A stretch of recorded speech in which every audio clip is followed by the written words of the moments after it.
उनीहरूको ढल्ने बेला आयो। किनभने प्रत्येक तानाशाहले आफ्नो अन्त्यको बेलामा के भन्छ भने मैले राजीनामा दिएर म सत्ताबाट गएँ भने मुलुक बर्बाद हुन्छ भन्छ। त्यही कुरो खड्गप्रसाद ओलीको अभिव्यक्ति आइसकेको छ। यो उहाँहरूको सत्ताको अन्तिम अभिव्यक्ति हो। त्यसैले अब नागरिकले यी भ्रष्टहरूलाई छोड्न हुँदैन। गाडी पनि खराब भयो, ड्राइभर पनि खराब भए। अब नेपाली जनताले गाडी पनि फेर्नुपर्छ र ड्राइभर पनि फेर्नुपर्छ। गाडी मेड इन नेपाल हुन्छ, अहिलेको गाडी मेड इन विदेश। आन्दोलनका सुरुवात गरेनौँ भने अब यो देशै रहँदैन। अब नागरिक सरकारको अपरिहार्यता भएको हुँदा हामी नागरिक सरकार बनाउने आन्दोलनमा अगाडि जुटेका छौँ। अब हाम्रो मातृभूमि अतिक्रमित भएको अवस्था छ, हाम्रो आइडेन्टिटी नै गुमेको अवस्था छ।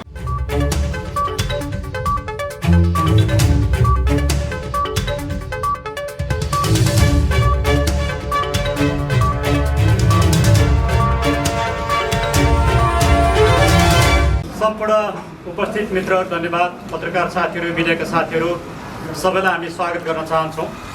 आजको यो कार्यक्रम हामी नागरिकको तर्फबाट गरेका छौँ।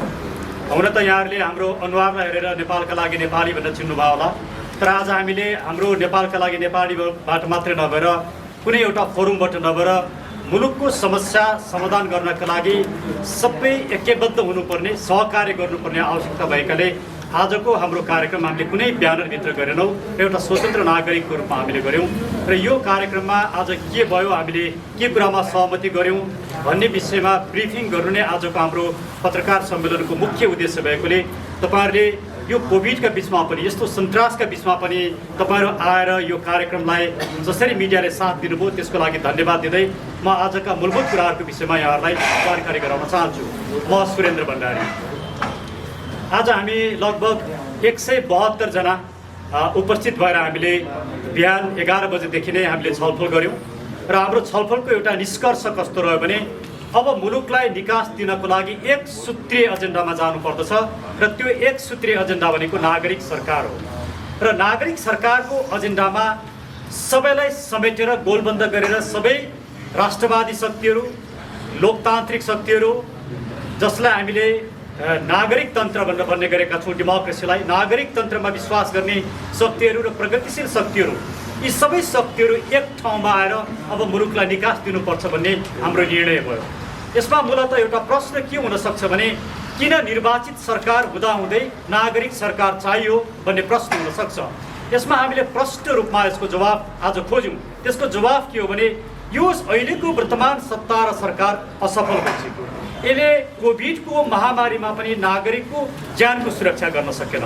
अदालतबाट हामीले निर्णय गरायौँ र त्यो निर्णयले कोभिडको उपचार निःशुल्क गर, PCR टेस्ट निःशुल्क गर भन्दा अदालतको निर्णयसम्मलाई पनि मानेन। यसले आफै यो संविधानलाई चाहिँ उल्लङ्घन गर्ने काम गरेको छ, अवज्ञा गर्ने काम गरेको छ। यो सरकार भ्रष्टाचारमा लिप्त भएको छ। यो सरकारले राष्ट्रियता बचाउन सकेन।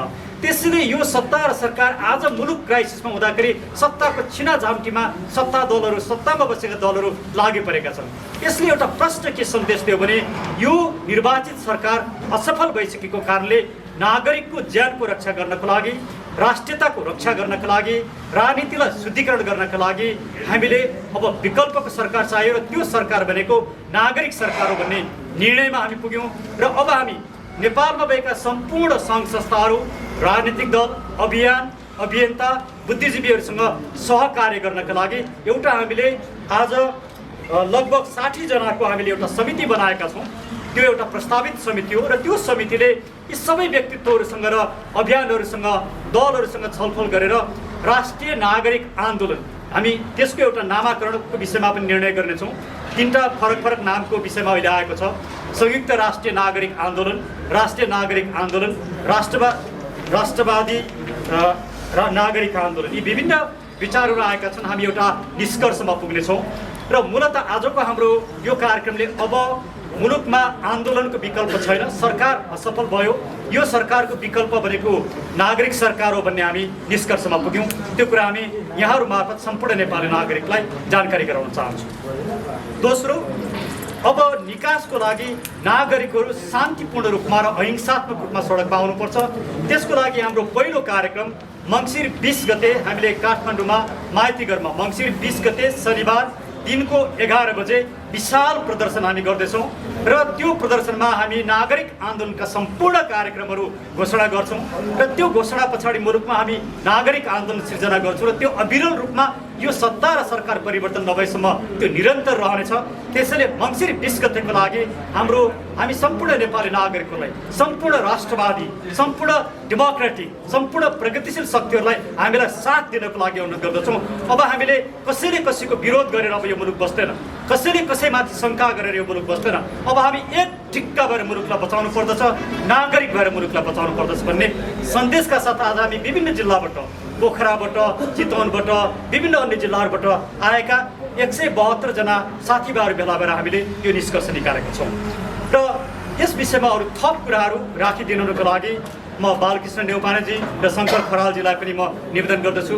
शङ्कर खरालजीले केही कुरा बताइदिनु हुनेछ, त्यस पछाडि बालकृष्णजीले बोल्नुहुनेछ र त्यस पछाडि म हाम्रो डाक्टर साहबलाई मनोज कुमार थापा डाक्टर साहबलाई पनि केही कुरा बोलिदिनको लागि म अनुरोध गर्दछु। पहिला शङ्कर खराल।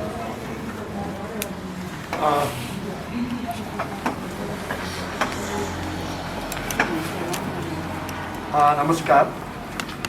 खास गरी जनताहरूलाई अत्यन्त सङ्कट पर्दा राज्यलाई सरकार चाहिने हो, आएपछि समाज आफ्नै तरिकाले चलिरहेको हुन्छ।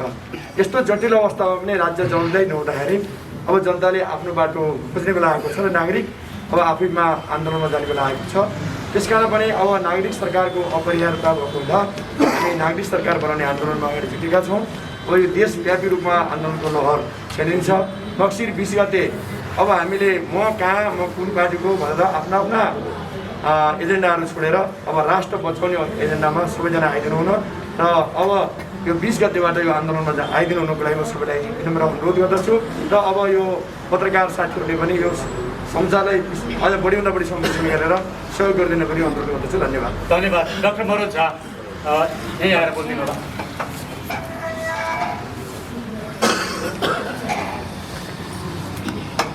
धन्यवाद। नमस्कार।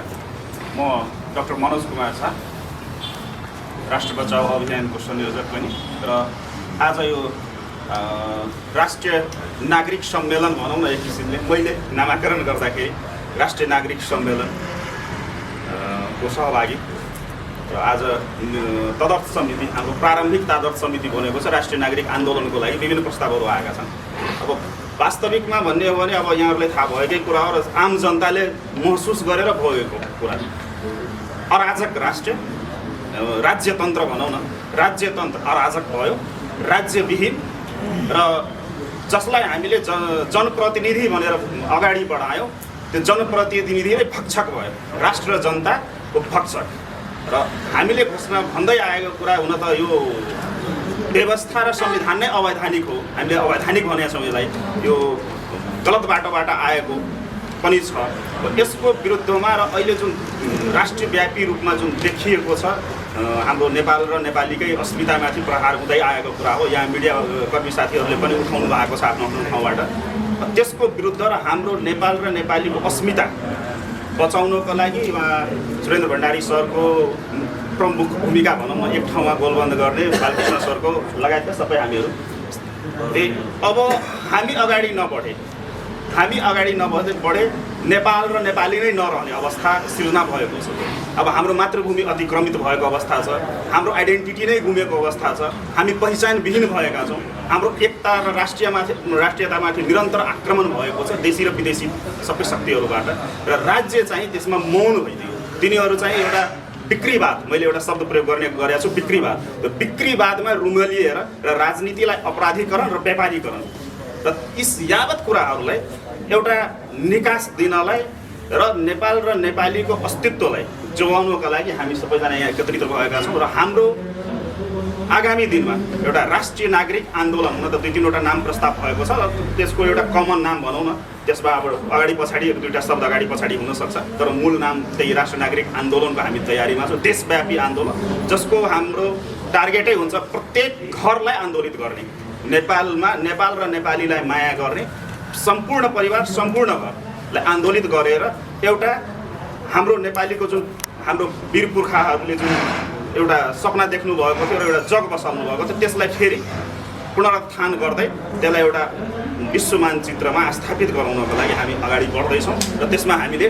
सम्पूर्ण नेपाली आम जनता, दाजुभाइ दिदीबहिनी, नागरिक समाज, अभियानकर्मीहरू, बुद्धिजीवीहरू, पेसाकर्मीहरू, राजनीतिक दलबाट प्रतिनिधित्व गर्ने सबैलाई हामी आजको यसै मञ्चबाट आह्वान गर्न चाहन्छु। धन्यवाद।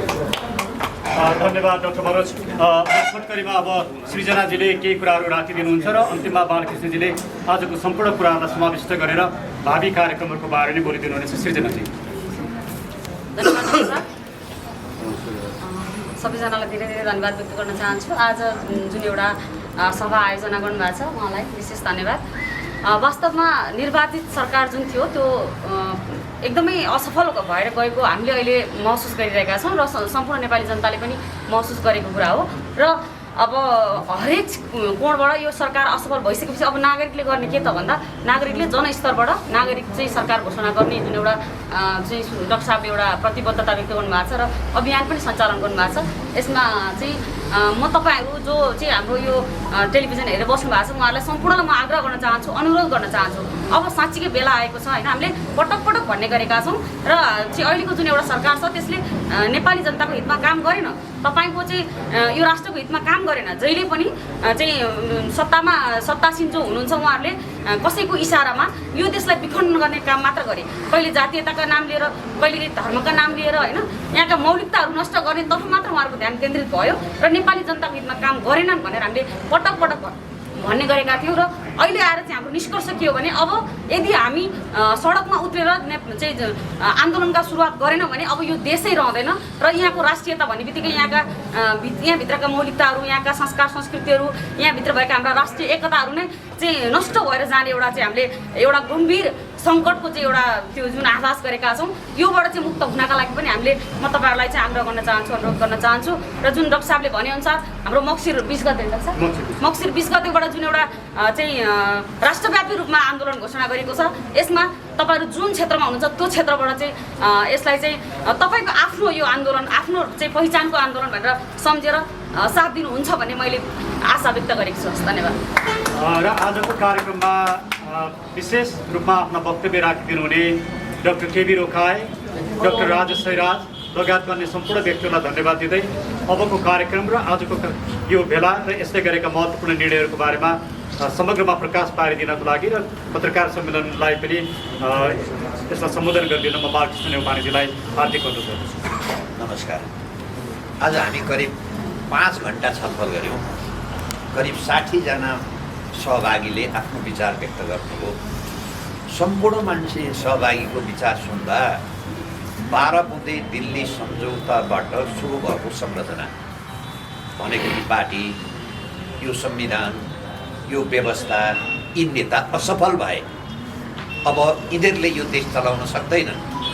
यिनीहरूले यो देश चलाउनु भनेको नेपाल कि सिक्किम हो कि फिजी हुनु, नेपालको अस्तित्व समाप्तमा गयो, केही न केही गर्नुपर्छ भन्ने निष्कर्षमा जम्मै सहभागीहरू पुग्नुभयो। त्यसले हामीहरूले एउटा प्रस्तावित नाम्ता गरेका थियौँ, तर अहिले धेरै सङ्घ संस्था, धेरै मानिससित सहमति गराएर अहिले चाहिँ हामी आन्दोलन मात्रै भन्छौँ। यसलाई हामी नामाकरण गरेर सायद यो तिहारको लगत्तै पछाडि यो केन्द्रीय समितिलाई हामी विस्तार पनि गर्छौँ, यो सल्लाहकार पनि हामी विस्तार गर्छौँ, विभिन्न जिल्लामा पनि समिति बनाउँछौँ, करिब 50वटा जति हामी विभाग बनाउँछौँ। त्यो हामी सङ्गठन विस्तार गरेपछि मङ्सिर 20 गते 11 बजे हाम्रो योजना चाहिँ 50,000 भन्दा बढी काठमाडौँमा सहभागी गराउने। त्यसका लागि तिहारको भोलिपल्टबाट हामी काठमाडौँको हरेक दिन कमसेकम 5वटा सभामा गर्छौँ। काठमाडौँका चाहिँ गल्ली गल्ली जान्छौँ, काठमा जान्छौँ, त्यहाँ भएका जनतालाई भएको समस्याको अवगत गराउँछौँ र आन्दोलित गराउँछौँ। र हाम्रो आन्दोलन चाहिँ एउटा शान्तिपूर्ण हुन्छ, अहिंसात्मक हुन्छ। कुनै हामी के हो त भन्दाखेरि हिंसाको बाटोमा विश्वास गर्दैनौँ। त्यसपछि हामी दोस्रो कार्यक्रम सायद हामी पोखरामा गर्छौँ पुसको बिचतिर। तेस्रो कार्यक्रम हामी चाहिँ चितवनमा गर्छौँ होला। सायद मङ्सिर 20 गते आउँदो कार्यक्रमको पनि घोषणा गरेर सायद माघको अन्तिम हप्ताबाट हामी देशव्यापी रूपमा कन्टिन्यू त्यो आन्दोलन चाहिँ एक दिनको हुँदैन। जतिखेरसम्म यो सिस्टम समाप्त हुँदैन, देशमा नागरिक सरकार गठन हुँदैन, त्यो अवस्थासम्म चाहिँ हामी के हो भने चाहिँ आन्दोलनलाई के भने नियमित गराउँछौँ। र हाम्रो योजना चाहिँ 77 भित्र यो जुन तपाईँको विदेशीले बिउ हालेर आएको जुन व्यवस्था छ त्यसलाई हामी विदा गरेर नेपाली जनताको इच्छा बमोजिमको हाम्रो देशको सुहाउँदो अहिलेको जस्तो 83% बजेट खर्च गर्ने व्यवस्था होइन। अब चाहिँ सामान्य खर्च 20%, विकास खर्च 80% हुने खालको हामी चाहिँ के हो भने संरचना तयार गर्छौँ। त्यसका लागि अबको संरचनामा 10 जना मन्त्री हुन्छन्। अबको संरचनामा तपाईँको 100 र 120 जनाभन्दा बढी संसद सदस्य हुँदैनन्। यो 8वटा सरकार, 844 संसद, 8वटा राष्ट्रपति, 8वटा प्रधानमन्त्री, यो जम्मै संरचना के हो भने समूल नष्ट गर्यो भने यो देश चाहिँ के हो त भन्दाखेरि अब 1-2 वर्षमा तपाईँको देशको आम्दानी 100 रुपियाँ छ भने 120 रुपियाँ खर्च हुन्छ। यो सेतो हात्ती भयो। यो सेतो हात्ती अब नेपालीले पाल्न सक्दैनन्। त्यसैले समग्र रूपमा हामी सबै नेपाली जनतालाई के भन्छौँ भने एउटा ऐतिहासिक दायित्व अब नेपाली जनतामा आएको छ। हामीहरूले यो दायित्व पुरा गरेनौँ भने हाम्रा सन्ततिले हामीहरूलाई धिक्कार गर्छ।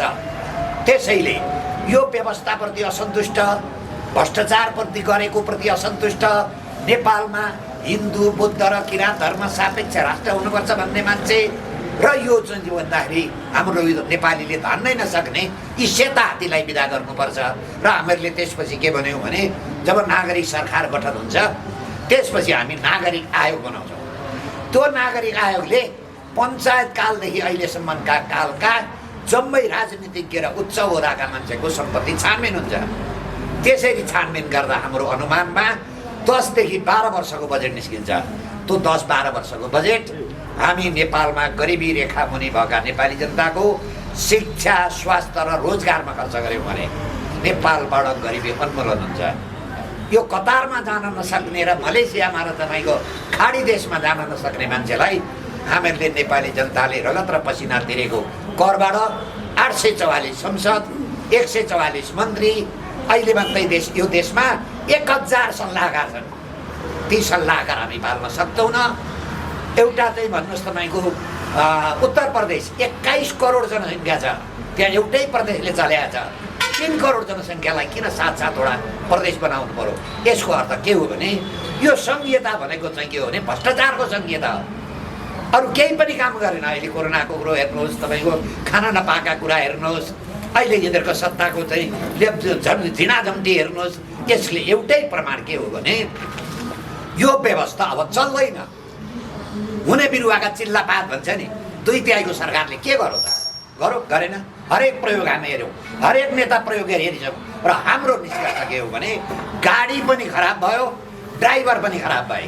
अब नेपाली जनताले गाडी पनि फेर्नुपर्छ र ड्राइभर पनि फेर्नुपर्छ। गाडी मेड इन नेपाल हुन्छ, अहिलेको गाडी मेड इन विदेश। अहिलेका नेता मेड इन कहाँ? विदेश। अबका नेता नेपालमा जन्मेका नेतामा मान्छेमा दिन अब नेता हुन सक्छन्। त्यसैले सम्पूर्ण देशवासीलाई म के अनुरोध गर्छु भने अब अहिलेसम्म नेपाली जनताले गरेको त्याग, तपस्या, बलिदान जम्मै खेर गयो। हिजो माओवादीलाई त्यत्रो चाहिँ लडाकाले यो देशमा चाहिँ गरिबी निवारण हुन्छ, यो देशमा भ्रष्टाचार नियन्त्रण हुन्छ भनेर 17,000 मान्छे मारे, कति घाइते भए, कतिले सर्वस्व गरे। ती जम्मै नेपाली जनतालाई फेरि एकचोटि यो देशको मुक्तिका लागि यो भनेको असलमा यो देशको मुक्तिको आन्दोलन हो। अहिले यो देशमा शासक वर्ग को छ त भन्दाखेरि विदेशी आएर शासन गरे। टोपी नेपाली नै छ, अनुहार नेपाली नै छ, तर कसका लागि शासन गर्छ भन्दाखेरि विदेशका लागि शासन गर्छ।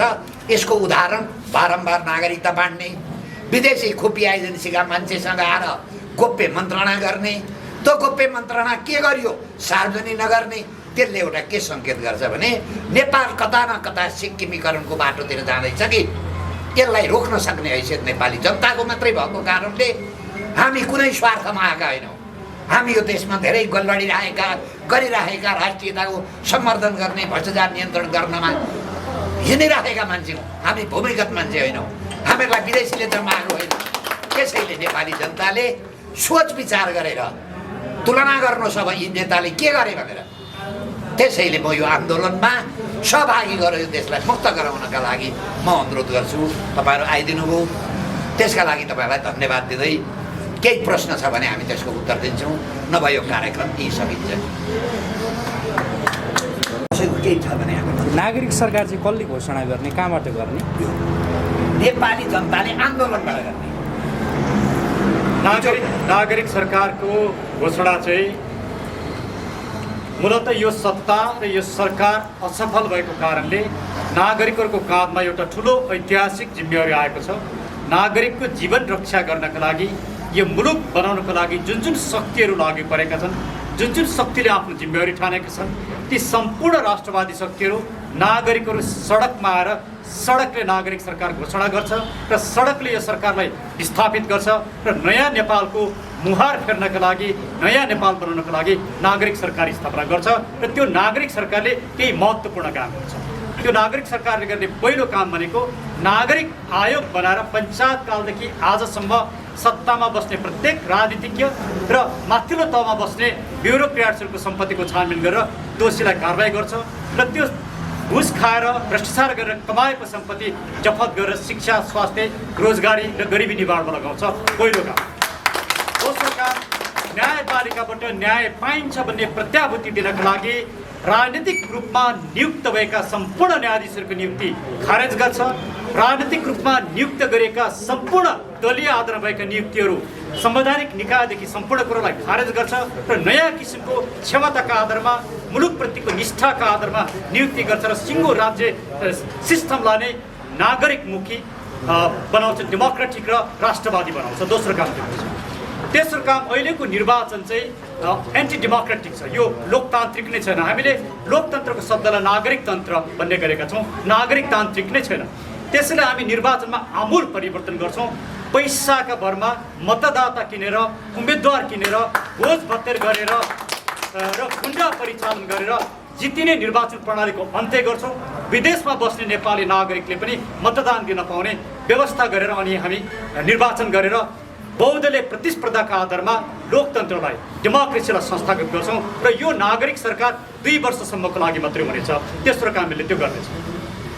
चौथो काम, हामीले शिक्षा र स्वास्थ्यलाई निःशुल्क, गुणस्तरीय, सर्वोच्च बनाउँछ। पाँचौँ काम, युवाहरूलाई मुलुकभित्रै रोजगारी दिन्छ, त्यसको प्याकेज हामीले अगाडि सारेका छौँ, त्यसको विस्तृत कार्यक्रम आउँछ। छैटौँ काम, हाम्रो अन्तर्राष्ट्रिय सम्बन्ध आज बिग्रिसकेको छ र त्यो अन्तर्राष्ट्रिय सम्बन्धलाई सुधार्ने काम गर्छ। र सातौँ काम, अहिलेको सिङ्गो राज्यको संरचना र जुन संयन्त्र छ यसमा आमूल रूपमा परिवर्तन गर्छ र यसले 3टा काम गर्छ।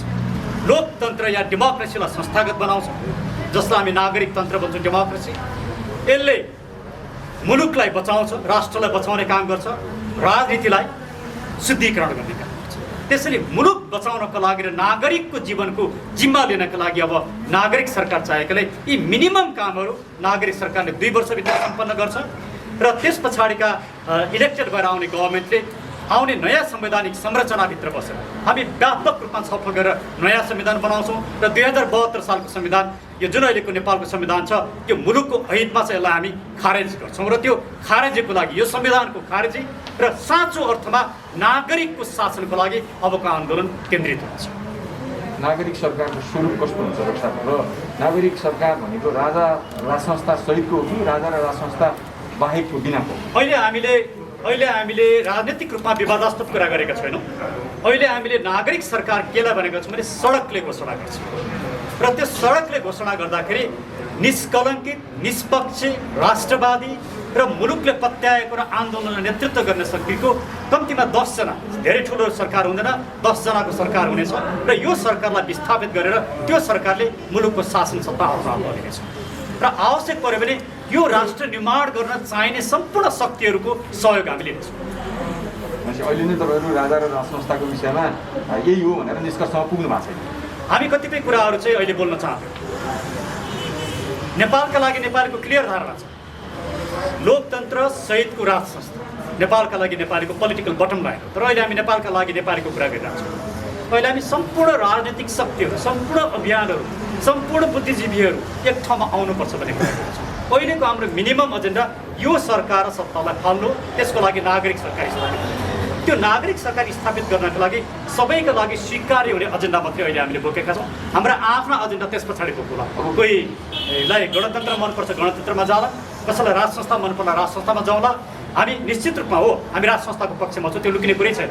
तर अहिलेलाई हामी केवल नागरिक सरकारको एजेन्डामा आफ्ना पोलिटिकल एजेन्डाहरू थाती राखेर आउनको लागि हामीले यो सहकार्य र यो सुरुवात गरेको। बुद्धिजीवी र विश्लेषक भनिएकाहरू भन्ने गर्छन् नेपालमा नागरिक नै छैनन्, राजनैतिक दलका कार्यकर्ता मात्रै छन्। छिटपुट रूपमा भएका स्वतन्त्र नागरिकहरूको आवाज कसैले सुन्दैन, उनको आवाज दबाउन सकिन्छ, तसर्थ ती नागरिकले चाहँदैन परिवर्तन हुँदैन भनेर भन्छन्। हजुरहरूले त अब देशी विदेशी जो जुन प्रतिक्रियावादी शक्तिहरूलाई परास्त गरेर आफ्नो आन्दोलनलाई सशक्त बनाएर मात्रै नागरिक सरकार गठन गर्न सक्नुहुन्छ। त्यो चुनौती चाहिँ कसरी सामना गर्नुहुन्छ, रणनीति के बनाउनु भएको छ? नागरिकभन्दा ठुलो शक्ति दुनियाँमा कोही पनि छैन। दुनियाँका धेरै ठुल्ठुला शासकहरू ढलेका छन्, धेरै ठुल्ठुला तानाशाहहरू ढलेका छन्। अहिलेका सत्तामा बसेकाहरू ढल्न कुनै पनि बेर लाग्दैन, किनकि यिनीहरूले नागरिकको जीवनको जिम्मा लिन नसक्ने व्यक्तिलाई सत्तामा बस्ने नैतिक अधिकारै हुँदैन। त्यसैले उनीहरूको ढल्ने बेला आयो, किनभने प्रत्येक तानाशाहले आफ्नो अन्त्यको बेलामा के भन्छ भने मैले राजीनामा दिएर म सत्ताबाट गएँ भने मुलुक बर्बाद हुन्छ भन्छ। त्यही कुरो खड्गप्रसाद ओलीको अभिव्यक्ति आइसकेको छ। यो उहाँहरूको सत्ताको अन्तिम अभिव्यक्ति हो। त्यसैले अब नागरिकले यी भ्रष्टहरूलाई छोड्न हुँदैन, मुलुक बनाउने हो भने प्रत्येक नागरिक अब उभिन जरुरी छ। यदि यो मुलुकप्रति माया छैन, म नागरिक होइन भनेर कसैले भन्छ भने मात्रै अब यो आन्दोलनमा आउँदैन। त्यसैले यो आन्दोलन भनेको नितान्त नागरिकको आन्दोलन हो, यो कुनै वादीको आन्दोलन। त्यसैले हामीले भन्यौँ हामी विदेशीवादमा विश्वास गर्दैनौँ, हामी केवल नेपालवादमा विश्वास, हामी नेपालीपनामा विश्वास गर्छौँ, नेपालको आफ्नो हितमा मात्रै विश्वास गर्छौँ। त्यसैले हामीलाई विश्वास छ नागरिकमा, यो मुलुकलाई माया गरेर नागरिकहरू छन्। बालकृष्ण न्यौपानेले आज यो मुलुकलाई 12 करोड भारतीयहरू हुनबाट बचाए। त्यो कुरामा त नागरिकहरू सडकमा नआए पनि नैतिक रूपमा त साथ दिए। हामी नागरिकप्रति विश्वस्त छौँ। कोही मान्छेहरूले भन्छ नागरिकले साथ दिँदैन, नागरिक आउँदैन। त्यो चाहिँ यो आन्दोलनलाई भड्काउने र यो आन्दोलनलाई कमजोर गर्ने खेल हो। हामी त्यस्ता सम्पूर्ण खेलबाट नागरिकलाई सचेत हुन पनि अनुरोध गर्छौँ। अब प्रत्येक व्यक्ति, यो मुलुकलाई माया गर्ने व्यक्ति सडकमा आउनुपर्छ, टेलिभिजनमा अन्तर्वार्ता दिएर र लेख लेखेर मुलुक परिवर्तन हुँदैन। अब सडकमा आएर आफ्नो भूमिका अदा गर्यो, आफ्नो ज्यान पनि न्यौछावर गर्न, जीवन दिन पनि तयार हुनुपर्छ। त्यो वीरता प्रदर्शन गर्ने बेला आएको छ। प्रत्येक नेपाली नागरिकले अब एकले तपाईँले मलाई साथ दिने कि आफैले आफूलाई साथ दिने बेला हो र हामी एकजुट हुने बेला। हामी विश्वस्त छौँ यो परिवर्तन अवश्यम्भावी छ। अब परिवर्तन कसैले रोक्नै सक्दैन। बालकृष्ण दाइले अघि सुरुमा पनि भन्नुभयो तपाईँको जीव ज्यानमाथि नै प्रश्न उठाउन सक्छन्, यो सेक्युरिटी थ्रेटको कुरा गर्नुभयो होइन। अब यो नागरिक सरकार बनाउने गणतन्त्र संस्थागत हुनै लागेको बेलामा निकै ठुलो चुनौती देख्छौँ हामी होइन। चुनौतीलाई कसरी फेस गर्नु? होइन, एउटा के छ भने हरेक 10 वर्षमा इतिहास हेर्दा नेपालीले परिवर्तन खोजेको छ। यो 65-63 साल पछाडि नेताले भने बमोजिमको अक्षरशः भइदिएको भए, नेताले भने बमोजिम सिङ्गापुर बनाइदिएको भए, 80 लाख मान्छेलाई रोजगार दिएको भए, भ्रष्टाचार नियन्त्रण गरिदिएको भए, त्यो सिङ्गापुर बनाउने नेताको फोटो हामी पनि आफ्नो अफिसमा घरमा राखेर हामी आफ्नो व्यवसाय गर्छौँ।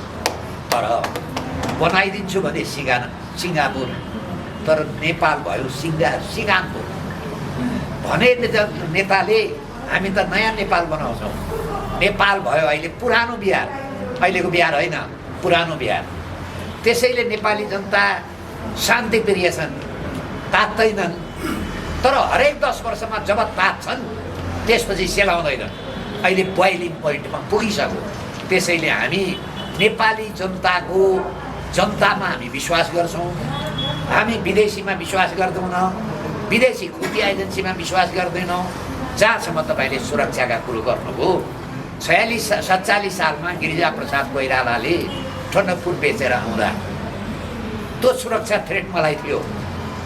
1 दर्जन भारतका विरुद्धमा नागरिकता मुद्दा लड्दा त्यो सुरक्षा थ्रेट मलाई थियो। नेपाली जनताले बचाए र अहिले पनि नेपाली जनताले यो बचाउँछन् भन्ने होइन भए अहिलेसम्म मलाई मारिसकेका हुन्थे। त्यसैले यो काम नेपाली जनताले गर्छन्। त्यसैले हाम्रो के भनाइ भने जनताको धैर्यको बाँध टुटिसक्यो। अहिले भन्नुहोस् न, तपाईँ संविधानमा औषधि गर्ने हक छ, कानुनमा औषधि गर्ने हक छ, सर्वोच्च अदालतको फैसलामा तिमीले कोरोनाको निःशुल्क औषधि गर भन्छ, तर सरकार गर्दैन। तिमी फेट भयो भने मात्रै हस्पिटल आऊ भन्छ। अहिले हस्पिटलमा बेड छैन, भेन्टिलेटर छैन, तर सरकारका राष्ट्रपतिको 2 अरबको हेलिकप्टर छ, 18-20 करोडको गाडी छ, हरेक तपाईँको 6 अरबको त यिनीहरूले गाडी किनेछन् 1 वर्षमा। अहिले प्रति नेपाली वैदेशिक ऋण 48,000 छ। यही खड्ग ओलीको कालको सरकारले 11,000 थपो। तर डाक्टर र नर्सलाई तपाईँको चाहिँ कोरोना त जोखिम भत्ता दिने पैसा छैन, डाक्टर र नर्सले राजीनामा दिएर हिँड्दैछन्। सरकार आफ्ना आन्तरिक चाहिँ तपाईँको पँधेरे झगडामा लागेको छ। यसको अर्थ के हो भने 12 मुद्दे दिल्ली सम्झौता असफल भयो, त्यसले संरचना खडा गरेका संरचना असफल भयो, धतुरो रोपेर गुलाब फुल्दैन। अब नेपाली जनतालाई हामी के अनुरोध गर्छौँ भने धतुरोको बोट उखेलौँ, फ्याँकौँ, अब त्यसका ठाउँमा सुन्दर गुलाब रोपौँ, अनि मात्रै गुलाब फुल्छ। त्यही गुलाब रोप्न नेपाली जनतालाई हामी अनुरोध गर्दैछौँ। Thank you. धन्यवाद।